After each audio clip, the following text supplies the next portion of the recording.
The puzzle has finally been solved, and I've made my penetrating shot build even better now. I've changed it up with replacing some aspects, some very significant modifications to my skill tree and Paragon Boards, and some new abilities. We will go over all these changes today and show you the true power of my penetrating shot endgame build. You can easily destroy everything with this build, by the way, and level very smoothly to level 100 and push nightmare dungeons as much as you want. I've cleared nightmare dungeons with mobs much higher level than me, with relatively ease I would say, with this build, and I definitely think we can push all the way to tier 100 with this build, but more on that later on in this video however. For those not interested in pushing nightmare dungeons but just blowing up things, leveling, speed farming, whatever, this build suits all your needs in those departments for sure. It is a very fast-paced, bursty build. One change in particular to my penetrating shot build has now also made it a single target monster. Yes, you heard that right, I found a solution to penetrating shot's biggest weakness. Historically it was bosses, but not anymore after today, and we're actually also sticking to penetrating shot. We're not just going to throw in another core skill to, circumvent that problem. No, we are using penetrating shot to do everything and stay loyal to this beautiful ability. But all in all, the build has now really become S+ tier in my opinion, and I will show you today why I truly think that. Now, the main strategy and the basics are described in my first two penetrating shot videos, so watch them if you clicked on this video and thought, huh, what is a penetrating shot? It's to avoid repetitiveness. I just want to keep this video as fresh as possible with new information, and mostly focus on the changes and how I think you can get the most out of your penetrating shot build when doing increasingly more difficult content like pushing nightmare dungeons, which is like the true endgame at this point in time. So let's go over our abilities, with the first main change being is putting shadow steps in my hotbar, and this is a shadow step on a 5-second cooldown most of the time. Yes, only 5 seconds. The build has now much more mobility, and that is nice for clearing fast, but with that 5-second cooldown we also now have a way to be unstoppable every 5 seconds in case we get CC'd. So that helps out tremendously with staying alive when doing more difficult content, because as you know, when you get CC'd as a squishy rogue, more often than not that translates to a death sentence, so we need a proper solution for that, and that comes in the shape of a shadow step on a 5-second cooldown. Now we still run combo points and build those up through puncture, and then I imbue my penetrating shot with poison imbuement and shadow imbuement. Shadow imbuement generally for nuking packs and clearing entire areas really quickly, and poison imbuement for nuking things with a lot of HP like bosses, but also getting through higher tier nightmare dungeon mobs with a lot of HP, because as you may or may not know, the higher the tier, the higher their HP will scale. And here comes another big change into play that I've incorporated in my build, namely the bursting venoms aspect. How I didn't think about utilizing this insane aspect before is beyond me, maybe because it's just a bit sleeper OP really, and when you read it, it doesn't sound that great, but after playing around with it, the value you get from it is truly insane for this build. I think it made my penetrating shot build go from like really good to absolutely god tier, and the reason is basically because it procs literally all the time, and that in turn is probably because in areas you just hit so many different things with penetrating shot that the chance of not proccing becomes smaller than actually proccing it. And that is really good obviously for two reasons. One, its effect is really good, but two, it is a lucky hit based aspect that is in turn also based on a chance, in this case 10%. So proccing it all the time just means immense value for this build. And when you proc it, you can just keep imbuing your penetrating shots with poison imbuement, which not only obviously means an insane increase in DPS overall, it also reduces the cooldown of shadow imbuement since we run infusion in our glyphs. What all of that means for this build basically is that we pretty much just can infinitely keep using imbuments.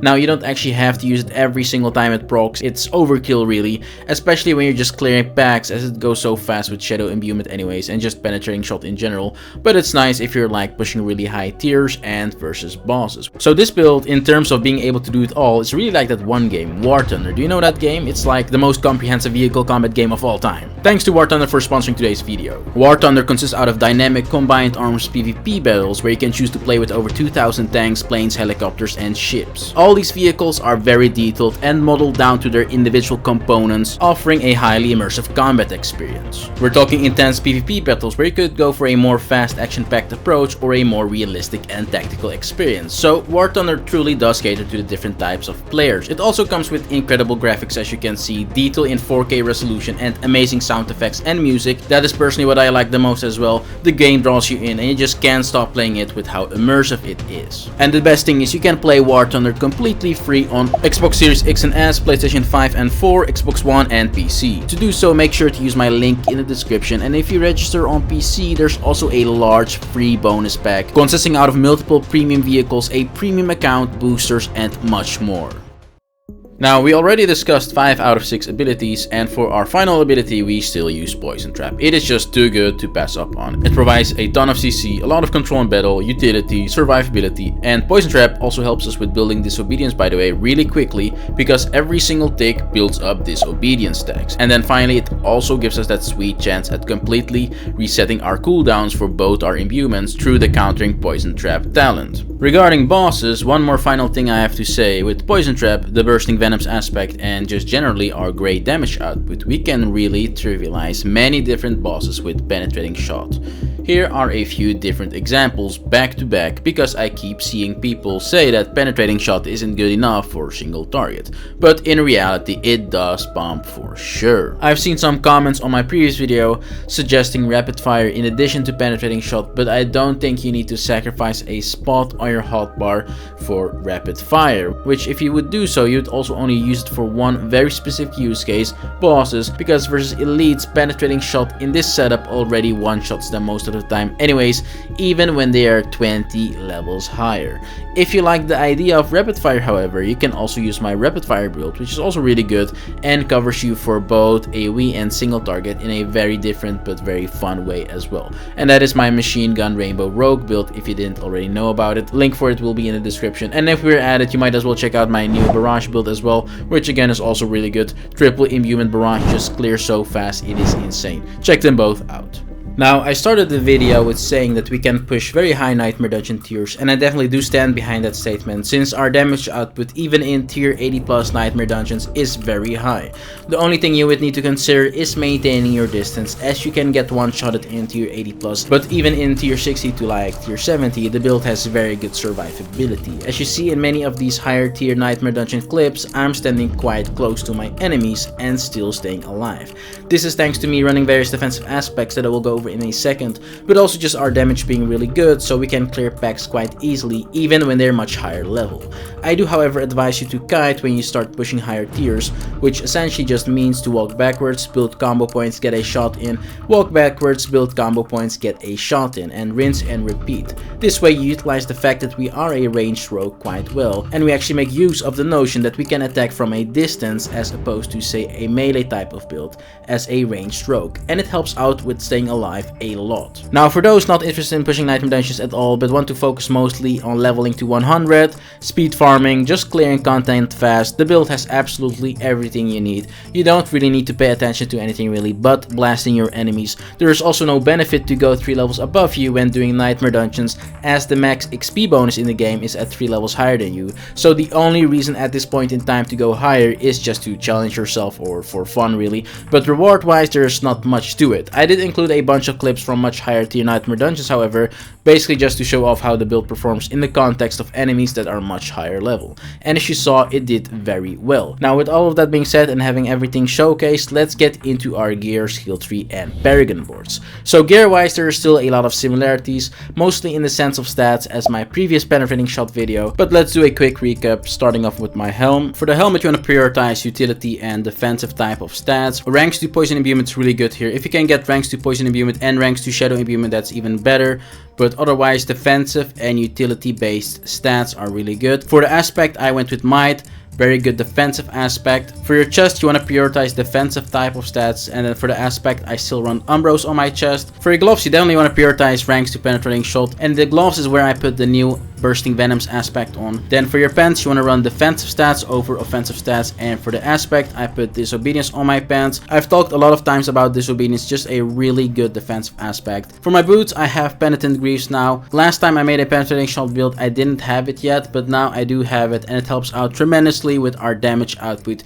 because it gives us the ability to chill our enemies, and with that also gives us a boost to our damage output against chilled targets. For my crossbow I still run Edge Masters. With this build we are pretty much always at full energy because we use combo points. We have a rhythmic way of attacking our enemies, which means energy regeneration wise we have pretty much zero problems with maintaining our energy, and that means we utilize edge masters really well. Stats you want to prioritize on your crossbow is critical strike damage, vulnerable damage, dexterity, and then you want to prioritize a crossbow over a bow. Now amulet, you want to prioritize utility based stats like cooldown reduction, energy cost reduction, and ranks to weapon mastery or ranks to malice is also really good, by the way. And here I've put my trick shot aspect. This is one of the most important aspects for this build because it gives penetrating shot that splitting off type of effect, which makes it hit so many more targets every time you shoot it off. Then for rings I went with the expected aspect, just a really good aspect for a combo points based build like this.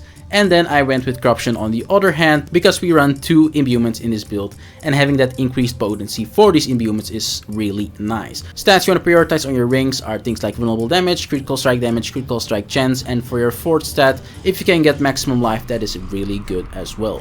Then for my swords I use condemnation, again really good for combo points based builds like this, just makes us deal that more damage when we spend our combo points. And then for the other sword I put the accelerating aspect on it, and it will basically give us a pretty much permanent buff to our attack speed really. And then stats you want to prioritize on your sword are things like dexterity, critical strike damage, and vulnerable damage, and you want to run a sword over a dagger because swords have that innate critical strike damage bonus. Now for the skill tree, not much has changed in the first few sub-trees. I still run puncture and then fully spec it out into penetrating shot, also fully spec it out into advanced penetrating shot, and then I go with a 9 out of 5 ranks for it because we get 4 ranks from our gloves, and then obviously we put 5 points in our main ability.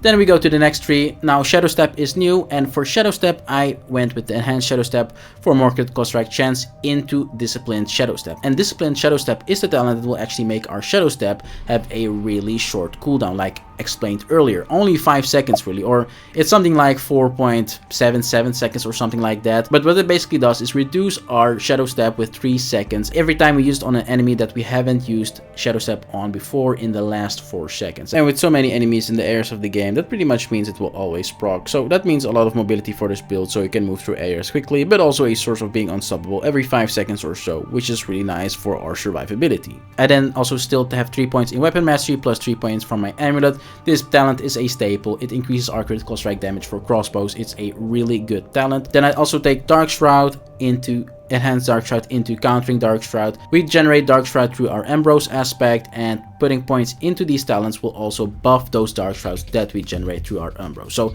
even though we don't have Dark Shroud on our hotbar, we still benefit from these effects. Then we go 1 point in Poison Trap, get enhanced Poison Trap into countering Poison Trap. Countering Poison Trap is what I already explained before, just a really nice talent to help us out with cooldown resets. Then we take 3 points in Exploit and 3 points in Malice. Both of those are staples for a lot of rogue builds, just helps us out with increasing our damage output even more. 1 point into Shadow Imbuement is more than enough into Enhanced Shadow Imbuement and Blended Shadow Imbuement, nothing new right there.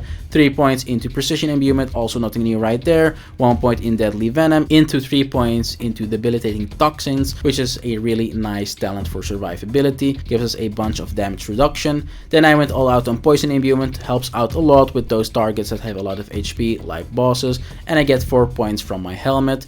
Then I spec into Enhanced Poison Imbuement, into Blended Poison Imbuement, and with Blended Poison Imbuement, every time we critically strike with a Poison Imbued skill, it will deal a ton of damage and just melt bosses really. Then 3 points into Frigid Finesse, because we have our boots now, we can chill enemies and we thus benefit from this talent. 3 points into Innervation for energy regeneration, helps out nicely. 2 points into Trap Mastery, gives us a nice boost to our critical strike chance against vulnerable and crowd controlled enemies, which by the way we will have that applied on our enemies all the time. Every time Poison Trap activates, and Poison Trap will activate all the time with this build. 1 point into Adrenaline Rush, into the more important 3 points into Haste, which gives us increased movement speed as well as increased attack speed based on the percentage of energy that we have. Then for our key passive, I still run Precision. It makes our critical strikes hit even harder. Then let's move on to the Paragon Boards. As a level 100 rogue, I think I have a good selection now that provides us great damage output, survivability, and utility. I would say that these boards have everything really. So let's dive right into them. In the starting board, I went with Combat for our Glyph. Great Glyph for enhancing our critical strike damage, which is one of our most important stats. Then in this board, I also get things like Lawless for more armor, which helps out with survivability, Skillful for more damage, but also Prime for more maximum life, which is really nice, as well as damage. Then the next board that I spec into is still the No Witnesses board. I run Exploit as my glyph here, which is still probably the best glyph in the game for rogues. It gives us a bunch of extra vulnerable damage, which is probably the most important stat in the game, but it also has that really nice additional bonus that is really just insane. It will make it so that every time we touch our enemies with our penetrating shot, they will become vulnerable for 3 seconds. Other notes of importance in this board is the training rare node. This is a really good node for survivability, 8% maximum life and then another 4% maximum life if the requirements are met. And then the surrounding nodes are really good as well. They all give you some extra maximum life as well. Rune is also a great rare node, damage to healthy enemies as well as critical strike damage, especially the critical strike damage is really nice. Then we path to this way and go to the Exploit Weakness board. Now definitely take Exploit Weakness, it helps out tremendously with killing bosses and single target threats. For the glyph I run Canny right here. Canny is just really nice with this build because we run 2 imbuement and it increases our non-physical damage. Now if we imbue our penetrating shot with shadow imbuement, our damage type becomes of the shadow type damage, and if we imbue our penetrating shot with poison imbuement, then our damage becomes of the poison type. So what this glyph does is make our damage output even better, essentially. An additional bonus is also really nice actually. It looks like Exploit Weakness in the sense that it stacks. So every time we hit our enemies with our shadow or poison imbued penetrating shot, it stacks and our damage output will also be better. It is a multiplicative bonus as well. So yeah, it is just a really nice boost. Other notes of importance in this board that I take are the Hunter Killer, just a nice boost to our damage to elites. But really good notes are the ones right here. Damage reduction from vulnerable enemies as well as armor, and then the rare note is really good, 8% damage reduction from vulnerable enemies and a bunch of extra armor. So I just took all these notes right here for extra survivability and tankiness. Then the next board I took is still the Eldritch Bounty board. It's just a really good legendary node for a build like this that uses multiple imbuements, and it makes a lot of sense to run in my opinion. And then the glyph that I run here is Infusion. It's the earlier mentioned Infusion. It helps out with boosting our imbued skill damage, but it also has the effect that reduces the cooldown of another random imbuement skill by 0.5 seconds, and that effect stacks every time Bursting Venoms procs, and we can just infinitely just keep tapping poison imbuement. Every time we do that, 0.5 seconds of the remaining cooldown of our shadow imbuement will be shaved off essentially, and in turn gives us the ability to use our imbuments as much as possible. Other notes of importance in this board is the Ready Supply node. Just gives us a nice boost to our non-physical damage, but it also gives us cooldown reduction as well, so it helps out in that department as well. Then for the final board I went with the Ranger glyph. Really good glyph, gives us extra marksman skill damage, but also gives us that survivability through its additional bonus. We get 10% reduced damage when wielding a ranged weapon, and as a ranged rogue we always have a ranged weapon obviously. This board is by the way the Tricks of the Trade board, and I went with this board mostly for the survivability type of nodes, like the Lawless node, which gives us a bunch of armor, but also the surrounding nodes that give us armor as well, and the Brawler node, which is really good thanks to that damage reduction from close enemies, as well as the surrounding nodes that also have that property of reducing the damage that we get from close enemies. And that's pretty much all you need to know about my Paragon boards. Like I said, I think we have everything covered with these boards for this build. I'll put a link to a planner by the way in the description before you ask, yes. And with that we have also come to the end of this video. Thanks for watching, make sure to subscribe, like and all that stuff. You know how it goes, and let me know your thoughts in the comments. Also make sure to check out War Thunder, the most comprehensive vehicle combat game of all time. This action-packed game is waiting for you right now. You'll get a huge bonus pack with all kinds of cool stuff if you use my link in the description.